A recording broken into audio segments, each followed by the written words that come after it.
시편 127편입니다.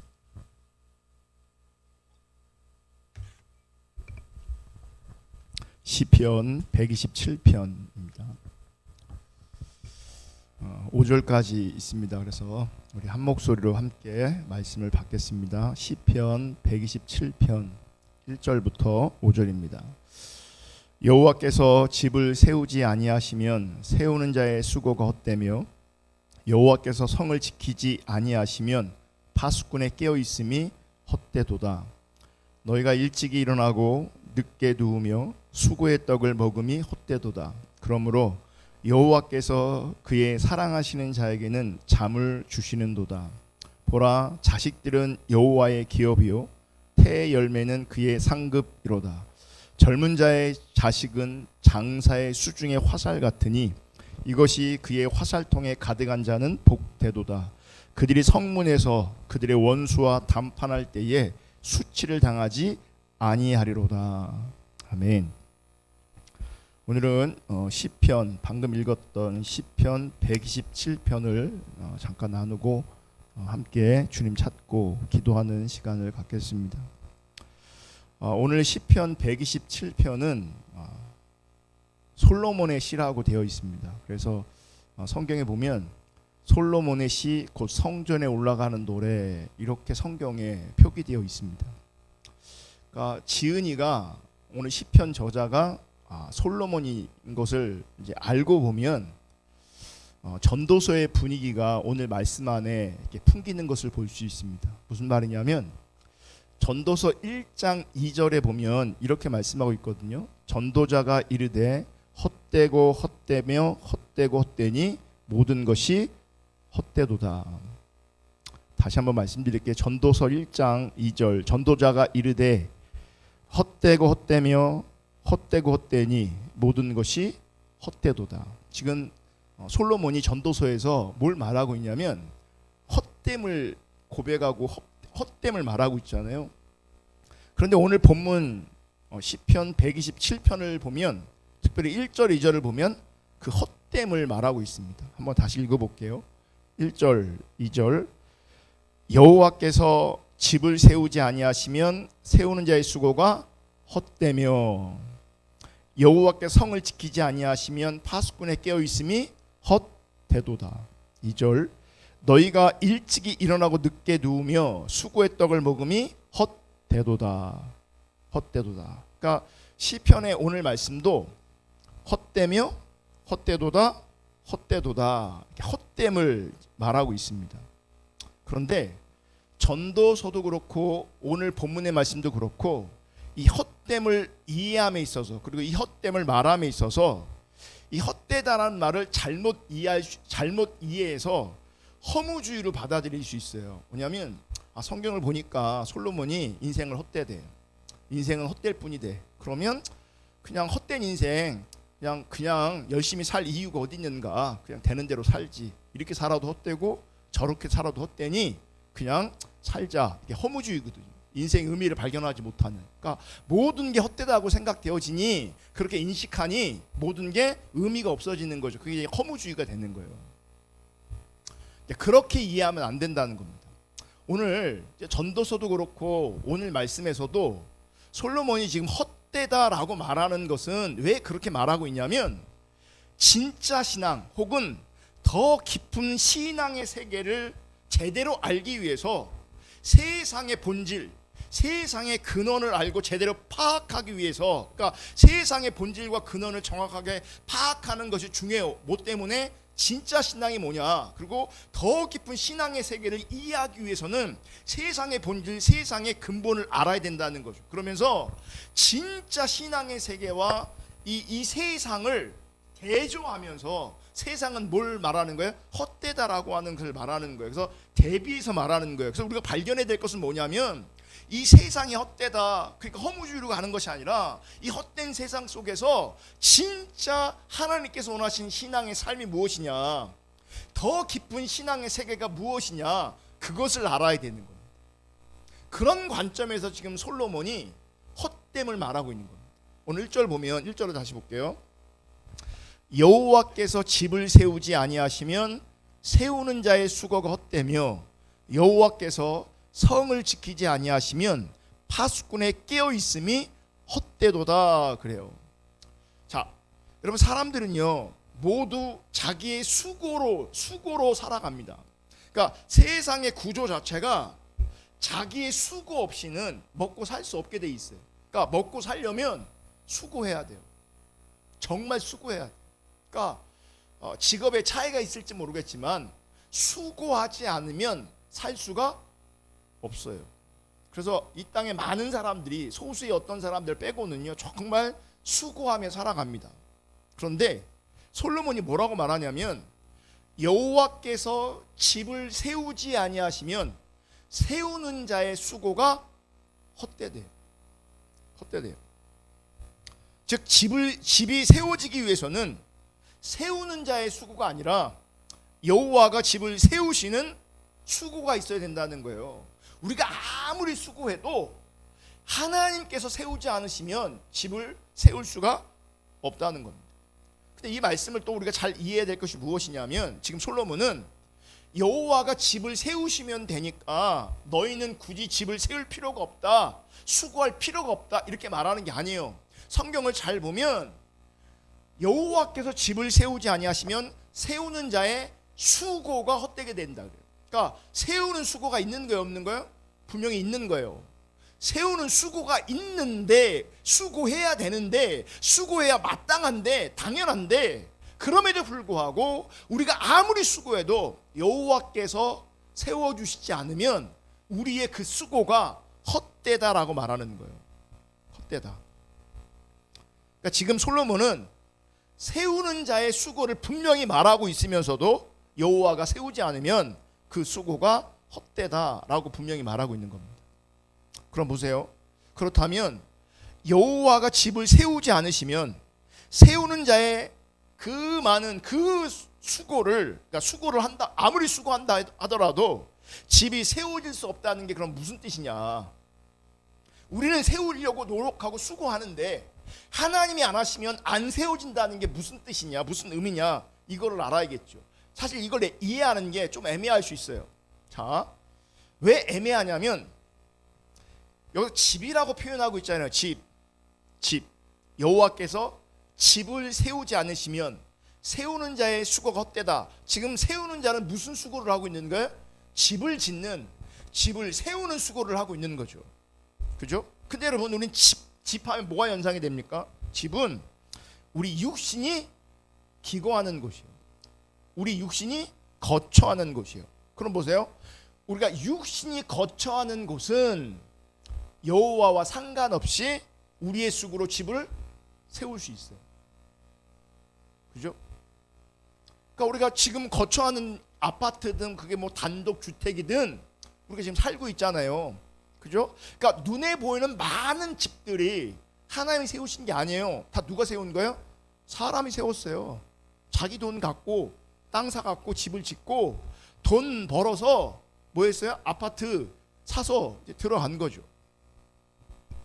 그런 의미에서 생각해 본다면 지금 본문에서 말하고 있는 그 집은 우리 육신이 거하고 있는 그런 집이 아닌 거죠. 왜냐하면 우리 육신이 거하는 집이라면 여러분 하나님이 개입하지 않아도 얼마든지 뭐 할 수 있어요? 지을 수 있고 살 수 있어요. 그러니까 본문에서 말하는 집은 육신을 편히 쉬게 하는 그런 집이 아니라는 거죠. 여러분 집은요, 우리가 살고 있는 집은, 우리가 거하고 있는 그 집은 육신을 가진 인간에게는 굉장히 중요합니다. 우리 거처, 우리 거주지 굉장히 중요하죠. 왜 중요해요? 그 집이 우리 육신이 쉬는 곳이기 때문에 그래요. 그러니까 쉬는 공간이기 때문에 그 거주 공간이 안전해야 돼요. 그리고 할 수만 있으면 편해야 되죠. 그래야 또 뭐예요? 우리 인생을 살아갈 수 있어요. 그러니까 집이 굉장히 중요합니다. 우리나라는 집의 개념이 거주하는 곳, 안식하는 곳의 개념보다는 이제 그런 개념도 분명히 있지만 자기 살 집은 투개 개념이 있어서 많이 왜곡되어 있지만 분명 집은요, 우리 육신이 쉬는 곳이에요. 우리의 육신이 편히 쉬는 곳이에요. 우리 육신이 안식하는 곳이에요. 그런데 보세요. 그럼에도 불구하고 눈에 보이는 이런 집은 진정한 의미에서의 안식처는 될 수가 없어요. 그러니까 몸을 위한 안식처는 될지 모르겠지만, 몸이 그 공간에서 쉬는 것은 가능할지 모르겠지만, 진정한 안식처는 될 수 없어요. 왜냐하면 이 집이라는 것은 영혼의 안식처는 아니기 때문에 그래요. 그러니까 몸은 쉴 수 있지만 그 집이라는 건물 안에, 공간 안에서 우리 영혼까지 쉬는 것은 아니에요. 그 보세요. 아무리 좋은 집을 지어서 그 안에 산다고 할지라도, 아무리 좋은 아파트로 우리가 이사 간다고 해도 그 공간이, 그 건물이 영혼이 편히 쉴 수 있는 안식을 제공하는 것은 분명히 아니죠. 사실 우리 인간의 삶을 보면 집과 상관없이, 공간과 상관없이 우리 영혼은 늘 흔들리고 있어요. 우리의 영혼은 늘 불안해요. 우리의 영혼은 늘 두려워요. 우리의 영혼은 늘 아프고 괴로울 수 있어요. 뭐와 상관없이, 건물과 상관없이, 그 공간과 상관없이, 우리가 먹고 자고 씻고 하는 그 집과 상관없이 우리의 영혼은 늘 흔들리고 무거운 짐으로 말미암아 고민하고 괴로워하고 걱정하고 염려하고 있다고요. 그 건물적 공간이, 그 집이, 그러니까 영혼의 안식처는 분명히 아니라는 겁니다. 아니죠. 근데 성경은 이렇게 말해요. 성경은 영혼의 안식처를 뭐라고 말하냐면 하나님이라고 말해요. 그러니까 우리의 하나님이 영원한 안식처. 그래서 오늘도 찬양 가운데 그런 고백했지만, 여호와의 집, 그러니까 그분이 함께 하시는 집, 거기서 뭐 할 수 있는 거예요? 영원히 안식할 수 있는 거죠. 이렇게 보면 세우는 자의 수고가 헛되다는 것은 사람이 자신의 행복과 자신의 기쁨과 자기의 행복을 위해서, 자기의 만족을 위해서 수고하며 살아가지만, 하나님과 바른 관계 가운데 있지 않으면 그 모든 수고가 헛되다는 거예요. 진짜 안식할 수 없다는 겁니다. 내가 아무리 수고해도. 사실 정말 많은 사람들이 수고하며 먹고 살아요. 왜 수고합니까? 행복하려고. 왜 수고합니까? 만족하려고. 왜 수고합니까? 기뻐하며 살려고, 정말 행복하며 살려고 수고하고 애쓰고 노력하고 있는 거잖아요. 근데 정작 안식이 없어요. 정작 행복하지 않아요. 그러니 보세요. 아무리 애써도, 세우려고 해도, 수고해도 하나님과 바른 관계 가운데 있지 않으니, 하나님과 함께하지 않으니 그들의 그 모든 수고가 헛되게 되는 거예요. 그 모든 수고가 헛돼요. 여호와께서 성을 지키지 아니하시면 파수꾼의 깨어 있음도 헛되다라고 하는 말씀도 똑같은 말씀이에요. 자 보세요. 파수꾼이 깨어 있는 게 맞아요? 잠자는 게 맞아요? 깨어 있는 게 맞죠. 파수꾼의 사명은, 파수꾼의 직분은 깨어 있는 거예요. 그럼 왜 깨어 있어요? 잠 안 자고 있으면 파수꾼인가요? 아니죠.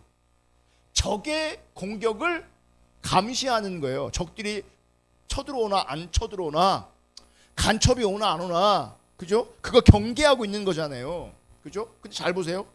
파수꾼이 잠을 자지 않고 깨어있는 수고를 한다고 해서 적으로부터 자기의 성을 지킬 수 있는 게 아니에요. 무슨 말이냐? 파수꾼은 깨어있어. 감시도 잘했어. 그럼에도 불구하고요, 성이 무너질 수 있어요. 왜요? 파수꾼이 깨어있다고 해서 전쟁에 이기는 게 아니라 뭐예요? 힘이 있어야 이기는 거예요. 힘이 있어야. 그러니까 아무리 파수꾼이 깨어있어도 힘이 없으면 그 깨어있음이, 파수꾼의 깨어있음이 헛된 거죠. 아무리 깨어있으면 뭐예요?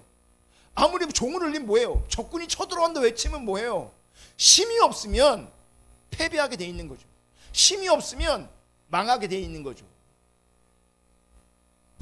그러니까 파수꾼이 깨어있는 수고가, 그 수고가 귀할지라도 그 깨어있음이 힘이 아니라는 거죠. 여호와가 진정한 힘인 거예요. 하나님이 힘인 거예요. 그래서 하나님이 함께 하실 때, 하나님이 우리의 힘일 때 우리가 보호되는 거죠. 우리가 지켜지는 거죠. 그러니까 아무리 깨어있어도, 아무리 몸부림쳐도요, 힘이 없으면 무너지는 것처럼 여호와를 심삼고 있을 때에 거기에 진정한 안식과 평안이 있게 되어지는 거예요. 아멘. 자, 여러분, 사람들이 열심히 집을 짓습니다. 또 파수꾼이 밤새 잠을 안 자고 깨어 있습니다. 왜 이렇게 열심히 살까요? 왜 이렇게 수고하며 살까요? 왜? 수고하는 이유가 있겠죠. 깨어있는 이유가 있겠죠. 왜요? 열심히 수고할 때 많은 것을 보상받을 수 있다고 생각하는 거예요.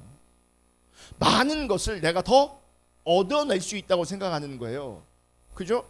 그러니까 많은 것들을 내가 수고함으로 보상받을 때에, 수고함으로 얻어낼 때에 자신의 인생이 달라질 수 있다고 생각하는 거예요. 그래서 수고하는 거죠. 그러니까 수고의 이유를 따져보면 자신의 수고로, 다시 말하면 자신의 힘으로 더 나은 인생을 살고자 하는 거예요. 나의 수고와 노력으로 더 나은 인생을 살려고 하는 거예요. 그래서 깨어있는 거고, 그래서 수고하는 거예요. 그런데 아무리 수고해도 나아지는 것이 없을 때 세상을 탓하게 되고 세상을 원망하게 되는 거잖아요.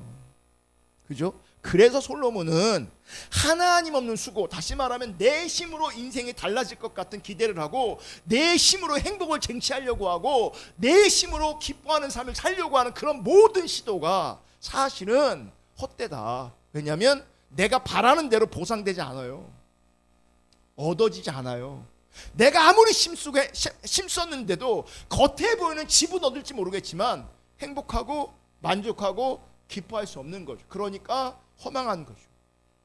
그래서 헛된 거예요. 그럼 우리네 인생은요, 하나님 손에 달려 있습니다. 우리 인생은 하나님께 달려 있어요. 이 말을 오해하지 마셔야 되는데, 내가 잘 살든 못 살든 이건 하나님의 주권 아래에 있는 거다, 이렇게 생각하면 또 뭐예요? 수고하고 애쓰고 힘쓰고 하는 삶이 안 돼. 왜냐면 그냥 하나님이 잘 살게 하면 잘 사는 거고 못 살게 하면 못 사는 거니까. 물론 잘 살든 못 살든 그 하나님이 하신 일인 것은 맞지만, 중요한 것은 이런 겁니다. 잘 살고 못 사는 것이 인생의 가치를 판단하는 기준이 아니라는 거예요. 세상은요, 잘 살고 못 사는 것이 인생의 가치를 판단하는 기준이 되니까 애쓰고 힘쓰는 거예요. 근데 누리는 게 없는 거죠. 그러니까 육신의 편안함은 누릴 수 있지만, 집을 지어서 공간을 만들어서 육신은 좀 안식하는 공간을 만들어낼지 모르겠지만 실제 영혼이 안식할 수 없거든요. 그래서 우리의 가치 기준은 눈에 보이는 대로 잘 살고 못 사는 게 가치 기준이 아니에요. 인생의 가치를 판단하는 기준이 아니에요. 여러분, 인생이 하나님께 달렸다는 것은 하나님이 함께하는가, 하나님이 함께하지 않는가에 의해서 인생의 의미와 가치가 달라진다는 거예요. 그러니까 하나님이 함께하시면 그 인생은 가치 있고 의미 있는 인생인 거예요. 하나님이 함께하지 않으면 그 인생은 의미 없는 헛된 인생일 뿐인 거죠. 성경적으로 보면 왜 하나님이 함께하심이 의미가 있는가? 왜 우리 가운데 하나님이 함께하셔야 되는가? 여러분, 하나님이 함께하셔야 우리 인간들이 가지고 있는, 우리 인간들이 근본적으로 해결할 수 없는 죄의 문제를 해결할 수 있기 때문이에요. 그러니까 많은 사람들이 하나님이 함께 하심도 자기 중립적으로 하나님이 함께 하셔야 내가 잘돼, 행복해, 성공해, 형통해, 이게 아니고 이건 세상적인 관점에서 하나님 이용해 먹는 거고요. 정말 왜 우리 가운데 하나님이 필요하냐?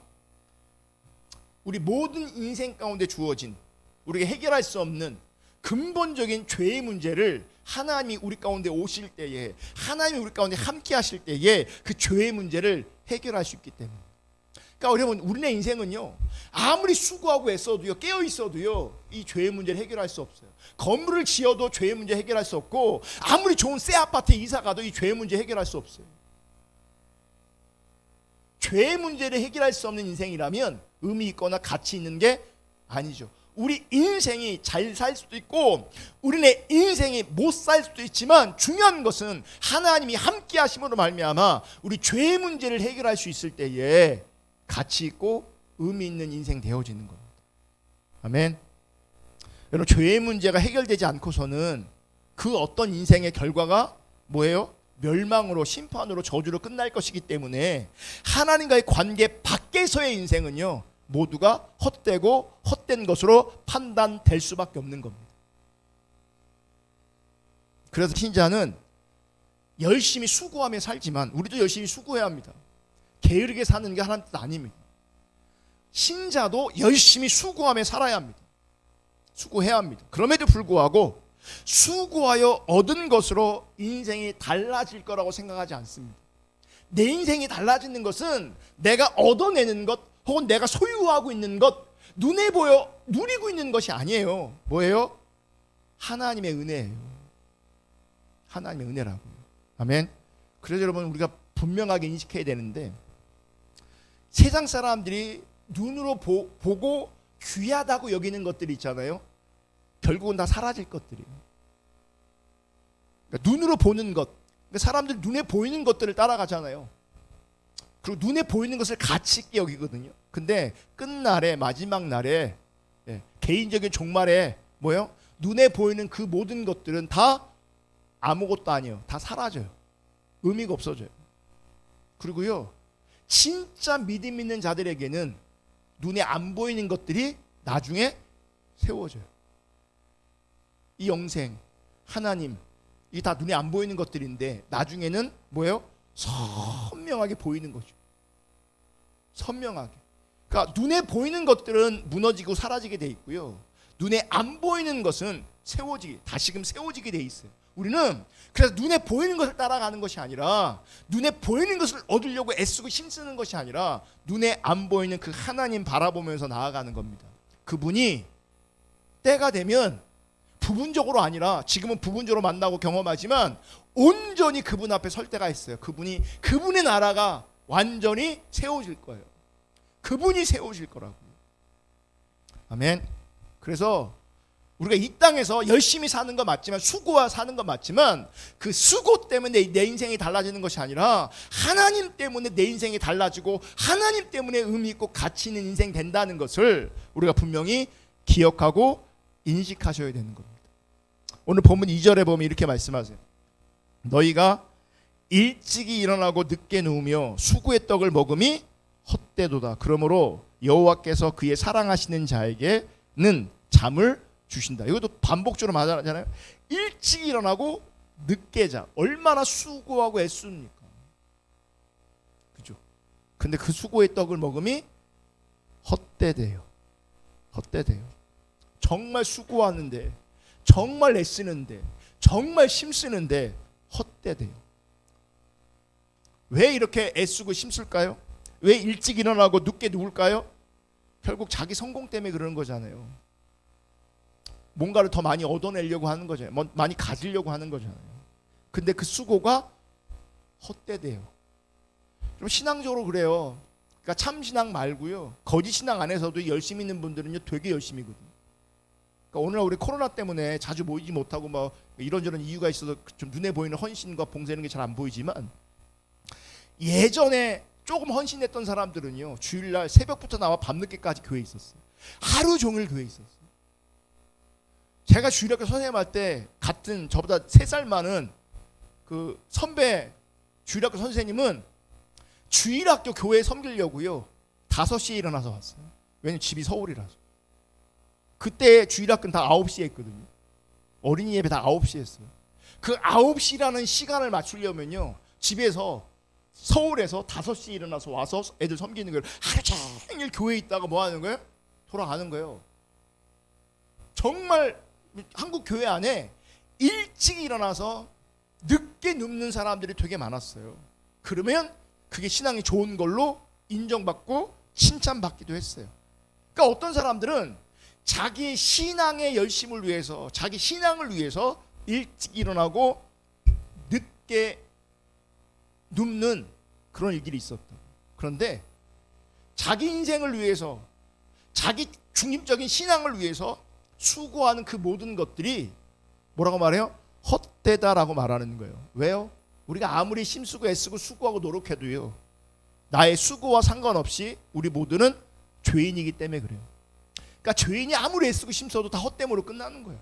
그게 육신적인 수고든 뭐 신앙적인 수고든 하나님과 상관없는 수고였다면 의미가 없어지는 거죠. 의미가 없어지는 거 다 헛된 거예요. 제가 이렇게 말하니까 그렇다면 수고하든 수고하지 않든 어차피 죄인인데 그럼 수고할 필요가 없는 거 아니냐 이렇게 반발할 수도 있습니다. 왜 반발하냐? 수고에 대한 보상을 늘 기대하고 있었기 때문에 그래요. 그러니까 그 기대를 했는데 우리가 아무리 수고해도 우린 죄인이기 때문에 그 수고가 의미 없는 거 헛된 거다라고 하니까 보상 심리가 무너지니까 기대했던 게 무너지니까 뭐예요? 반발이 생기는 거죠. 그러니까 자기 중심이 또 뭐 하는 거예요? 드러나는 겁니다. 여러분들은 분명 수고하며 살아가고 있습니다. 하지만 신자가 하나님과의 관계 안에 있다면 수고로 인한 보상의 마음을 두는 것이 아니라 수고할 수 있도록 열심히 살 수 있도록 성실하게 살 수 있도록 건강하게 살 수 있도록 은혜 주신 그 하나님께 우리의 마음이 있는 거예요. 내 수고의 마음이 있는 게 아니라 그렇게 살게 하신 하나님의 은혜를 바라보게 되는 겁니다. 왜요? 하나님과 바른 관계 안에 있으면 관점이 달라지는 거예요. 그러니까 하나님과 관계하지 않으면 내 수고에 관심이 있어요. 내가 수고했는데 내가 했었는데 이것 때문에 힘이 드는 거예요. 보상으로 안 돌아오니까, 인정받지 못하니까. 근데 진짜 하나님과 바른 관계에 있는 사람은 나의 수고에 관심이 있는 것이 아니라 수고할 수 있도록 은혜 주신, 열심히 살 수 있도록 은혜 주신 그 하나님의 은혜에 관심이 있고 마음을 두게 되어지는 거예요. 아멘. 여러분, 수고했을 때 수고로 말미암은 떡이 주어진다고 성경은 얘기합니다. 떡이 주어집니다. 근데 사람은 모두 수고의 떡을 먹으며 살지만 생각해보면 이 수고의 떡으로 말미암아 우리가 진짜 배부르냐, 진짜 감사하고 기뻐하며 살 수 있느냐? 그렇지 않아요. 여러분, 사람들은요 수고함으로 말미암아 주어지는 떡들이 있어, 보상들이 있어, 늘 불만입니다. 왜요? 내가 느끼기에는 늘 부족해요. 만족하지 않아요. 그럼 좀 더 많아지면 만족하는가? 그렇지 않아요. 더 많은 것을 원하기 때문에 여전히 불만 속에 살아갈 수밖에 없어요. 그래서 사랑하는 자에게 성경은 뭐라고 말해요? 잠을 주신다 그랬잖아요. 그러니까 수고에서 주어지는 떡으로는요 진짜 배고픔을 해결할 수 없어요. 진짜 만족하거나 기뻐할 수가 없다고요. 그죠? 늘 불만이에요. 늘 아쉬워요. 그래서 불만 가운데 살아가는데 성경을 보면 하나님이 그의 사랑하시는 자에게 뭘 준다고요? 잠을 주신대. 이게 무슨 얘기냐면, 우리는 이 성경 많이 이제 오독하죠. 이제 졸고 있는 사람 보면 하나님이 사랑하셔서 졸고 있다고, 잠 많은 사람은 하나님 나를 사랑하셔 내가 잠이 많다고, 그렇게 자기 중립적으로 해석하는데, 그러니까 잠을 잘 자거나 잠을 푹 자는 그런 삶을 말하는 게 아니라 하나님으로 말미암아 진짜 배부르고 풍성해지고 하나님으로 말미암아 감사가 있고 기쁨이 있는 인생을 말하는 거예요. 그거를 하나님이 사랑하시는 자에게 잠을 주신다, 만족을 주신다, 감사를 주신다, 기쁨을 주신다라고 하는 표현을 오늘 시편 기자는 이렇게 하나님을 사랑하는 자에게 잠을 주신다, 만족을 주신다, 기쁨을 주신다라고 표현하고 있는 겁니다. 그러니까 하나님이 사랑하는 자에게 베풀어지는 은혜를 이렇게 표현하고 있는 거예요. 아멘. 그러니까 신자가 하나님의 사랑 안에 있다는 것은, 신자가 하나님과 바른 관계 가운데 있다는 것은 수고의 떡을 많이 받는 것이 아니라 하나님이 안식이 되심을, 하나님이 평강이 되심을 아는 믿음 위에 세움 받는 것을 말하는 겁니다. 아멘. 그분의 사랑 안에 있다는 것. 그래서 이 세상적인 보상이 아니라 하나님이 안식이다, 하나님이 힘이시다, 하나님이 위로가 되시다, 하나님이 우리 가운데 기쁨이 되신다라고 하는 그 믿음 위에 우리가 세워진다는 것을 하나님의 은혜 아래 있다, 하나님의 사랑 안에 있다, 이렇게 말하는 거죠.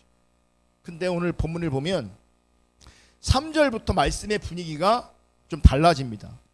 자, 지금까지는 헛되다 이렇게 말하다가 갑자기 3절 볼게요. 시작. 보라, 자식들은 여호와의 기업이요 태의 열매는 그의 상급이로다. 갑자기 자식 얘기가 나와요. 그러니까 이러면 헛되다라고 말하고 있다가 자식 얘기를 하는 거 보면 마치 자식이 있어야 인생이 헛되지 않은 것처럼 그러면서 진짜 자식이 여호와의 기업이고 태의 열매고 그의 상급인 것처럼 우리가 인식할 수 있어요. 그죠? 그리고 4절 5절 보도 많은 자식이 복인 것처럼 말해요. 4절 5절 젊은 자의 자식은 장사의 수중에 화살 같으니. 자식이 많아야 돼, 적어야 되는 거야? 그러니까 자식이 많은 게 복처럼 말하고 있는 거죠. 5절 이것이 그의 화살통에 가득한 자는 복되도다. 자식이 많으면 복되도다. 그들이 성문에서 그들의 원수와 담판할 때에 수치를 당하지 아니하리로다. 여러분 여기서 말하는 자식은 우리가 낳은 자식이 아니라 하나님에 의해서 낳아진 자식을 말하는 겁니다. 하나님에 의해서 낳아진 하나님의 자녀 자체가 여호와의 기업이고 여호와의 상급이 되는 거죠. 그러니까 내 자식이 하나님의 기업이 아니라 하나님의 자녀들이 그분의 기업이 되고 그분의 열매가 되는 거고 그분의 상급이 되는 거죠. 하나님과 바른 관계 안에 있을 때 우리가 그분의 사람으로 그분의 자녀로 존재할 때. 아멘. 그러니까 하나님의 자녀로 부름받은 신자는요, 그 자신이 그 개인이 여호와의 기업과 상급으로 존재하고 있는 거죠. 이것처럼 굉장한 복이 어디 있어요? 뭔가 얻어내는 게 아니라 사람들은 뭔가 얻어내는 것을 복으로 생각하지만 성경을 보면 하나님과 이런 관계 가운데 있는 것. 그래서 하나님이 나를 보실 때 너는 내 기업이야, 너는 내 보배야, 너는 내 상급이야 라고 하는 그 관계 가운데 있을 때에 그게 진짜 복이라는 거죠. 그리고 하나님께서 우리를 그렇게 보신다는 거죠. 우리가 그렇게 하나님 앞에 존재한다는 거죠. 아멘. 그러니까 우리가 하나님 앞에서 정말 가치 있는 존재인 거예요. 그런데 이런 신자의 존재 가치를 모르고 인생의 목적을 두고 살고 있기 때문에 많은 사람들이 이 땅의 수고에 대한 상급 보상을 원하는 거예요. 하나님이 나를 어떻게 보시는지, 그분과 내가 어떤 관계 가운데 있는지를 모르니까 이 땅의 목적에 끌려다니는 거예요. 이 땅의 어떠함에 끌려다니는 거예요. 그러면서 늘 우리 안에는 내가 수고한 것에 대한 보상이 있어야 되는데 그 보상이 돌아오지 않으니 행복하지 않은 거죠. 만족이 없는 거죠. 늘 굶주림 가운데 있고 굶주림이 채워지지 않으니까 우리 안에 뭐가 있어요? 원망, 분노가 있는 거예요. 그러니까 원망, 분노가 있는 사람들이 무슨 행복이 있겠어요.